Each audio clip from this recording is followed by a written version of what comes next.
আসসালামু আলাইকুম রহমতুল্লাহ। প্রিয় ভাই বোন, আজকে আমরা একটু শিখব যে দক্ষিণ পূর্ব এশিয়াতে মোট দেশের সংখ্যা হচ্ছে 11টি।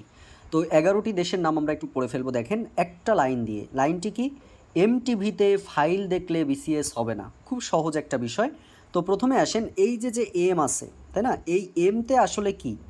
এমতে হচ্ছে মালয়েশিয়া এবং মিয়ানমার। এমতে হচ্ছে কি? মালয়েশিয়া এবং মিয়ানমার। এটা হচ্ছে মালয়েশিয়া এবং মিয়ানমার, ঠিক আছে? আচ্ছা, মালয়েশিয়া এবং মিয়ানমার। আচ্ছা, ভালো কথা। এরপরে আমাদের যেটা পড়তে হবে যে টিভি, এখানে টিতে কি? টিতে হচ্ছে থাইল্যান্ড। টিতে হচ্ছে থাইল্যান্ড। টিতে হচ্ছে থাইল্যান্ড। তারপর হচ্ছে ভিতে হচ্ছে ভিয়েতনাম। ভিতে হচ্ছে ভিয়েতনাম, ঠিক আছে? ভিয়েতনাম। আচ্ছা, এরপরে ফাইল, এই যে ফাইলে আছে 4টা রাষ্ট্র। কি কি আছে? এফতে হচ্ছে আপনার ফিলিপাইন। এফতে হচ্ছে ফিলিপাইন। এফতে হচ্ছে ফিলিপাইন। আইতে হচ্ছে ইন্দোনেশিয়া। আইতে হচ্ছে ইন্দোনেশিয়া। তারপরে হচ্ছে এলতে হচ্ছে লাওস। এলতে হচ্ছে লাওস এবং ইতে হচ্ছে ইস্ট তিমুর। ইতে হচ্ছে ইস্ট তিমুর। আচ্ছা, দেখলেতে কিছু নাই। তাহলে আমাদের এখানে দেখেন 1টা 2টো 3টে 4টে 4 5 6 7 8টা হয়েছে। আর আমাদের বাকি আছে হচ্ছে বিসিএস। এই যে বিতে হচ্ছে ব্রুনাই। বিতে হচ্ছে ব্রুনাই।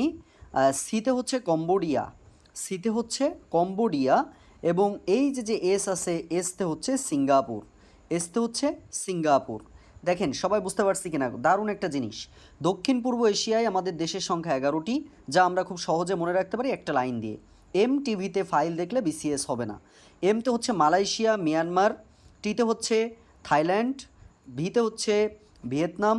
এরপর হচ্ছে এই যে ফাইল শব্দ মানে ইংরেজি যে আমরা দেখতে পাচ্ছি বিসিএস, ফাইল এবং এমটিভি, এই তিনটাতে কিন্তু আমাদের হয়ে যাচ্ছে। বিসিএসে কি? ব্রুনাই, কম্বোডিয়া এবং সিঙ্গাপুর। আর ফাইলে কি? Philippine, Indonesia. এলতে হচ্ছে লাওস এবং ইতে হচ্ছে ইস্ট তিমুর। দেখেন সবাই যদি বুঝে থাকেন একটু কাইন্ডলি আপনারা ক্লিয়ার লিখবেন। ইনশাল্লাহ ধীরে ধীরে আমরা অনেকগুলো রিলস দিব, প্রতিদিন রিলস ভিডিওগুলো আপনারা দেখতে থাকেন। আসসালামু আলাইকুম রহমতুল্লাহ।